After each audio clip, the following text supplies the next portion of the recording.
Hello everyone and welcome to my review for Kengan Omega Chapter 85.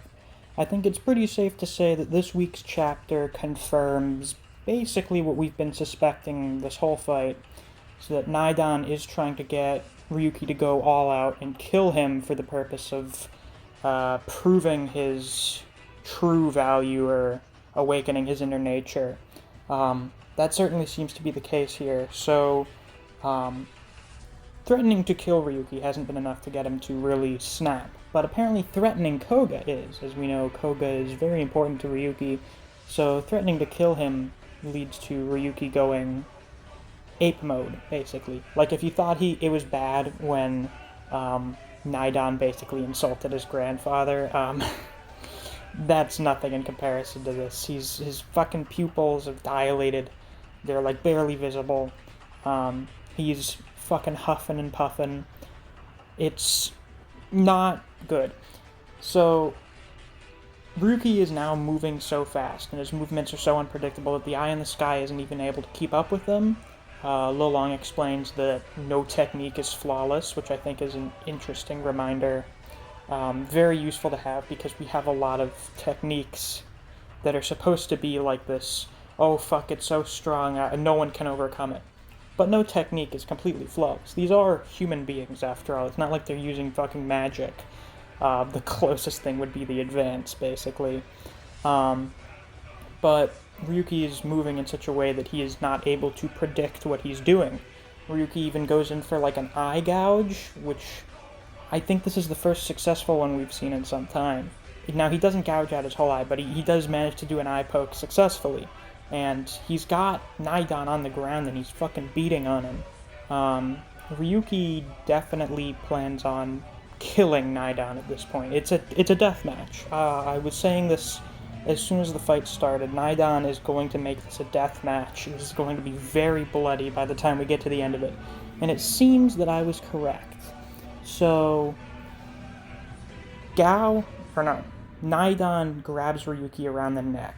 And he says that he is the Omega and the last child, and that he needs to overcome him. So this is going to be something similar to how Naidon had to kill his master to become basically the top enforcer for the worm. He seems to be under the belief that Ryuki needs to kill him to take his rightful place, because I guess that's just sort of a worm tradition. This is such a fucking cult.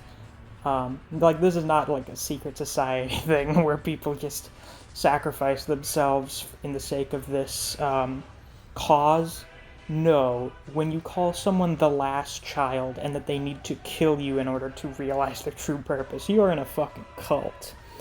Now, I think what we're going to be having next chapter is Naidon actually getting serious, like going all out. Because what's been happening so far this whole fight is he was basically like not putting very much effort into the fight because he didn't need to, but now that Ryuki has gone all out, it's going to be time for him to go all out. The beating that he took this chapter was a result of Ryuki going full power and surpassing his expectations for him based on what he had seen. Now that he sees what Ryuki can do when he's fighting with killing intent, now he knows, alright, I've got to show everything that I've got. So we're starting to see the full power of Ryuki with this new Gao-style soft strike and the way that he's just so fast that Naidon can't even get a grip on him until the very end when he's just standing there beating on him. I think now we're going to see what Naidon is really capable of. So I don't think this is over quite yet. Once again, I don't think this is going to end well for Ryuki. I think he's either going to get killed by Naidon, or he's going to kill Naidon and lose the round for Kengan. It's going to be either win the battle, lose the war, or just a straight-up loss, basically. Or, I guess, win the battle, lose the war, or win the war and lose the battle. Depending on what happens to Ryuki. And what happens to Naidon, I guess. Who dies at the end of this? That will determine how bad the situation is. Now, very interestingly, Dong Cheng does not seem to understand why Naidon is doing this, so I'm actually finding it much more likely that Dong Cheng is not the Tiger's Vessel, and maybe not even a part of the Worm. And the way that Wang Fang is so casual about this, like just telling Naidon, like, oh yeah, just finish the match already. Yeah, I think it may be Wang Fang now. Man, every fucking round my prediction for who the Tiger's Vessel is changes. This is bullshit. But yeah, that's really all I have to say this week. I think this fight is going to have another chapter or two in it. With the way it's going, I think we could still get 2 more chapters.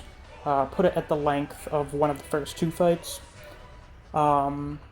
Which would then mean, I assume after this fight we're finally going to get a break. So we'll just have to see what happens. If you enjoyed this video, please be sure to like, comment, subscribe, and click that notification bell so you don't miss any of my uploads. I do Kengan Omega chapter reviews every week. If you enjoy other series such as Record of Ragnarok, Jujutsu Kaisen, and Chainsaw Man, I do videos on those series as well, so if you're interested in those, you should definitely check out my channel. If you enjoy discussing Kengan Omega with other people, or you just enjoy the content I produce on this channel, I highly suggest you check out my Discord server. I have a link to it on my channel. Thanks for watching, and I'll see you around.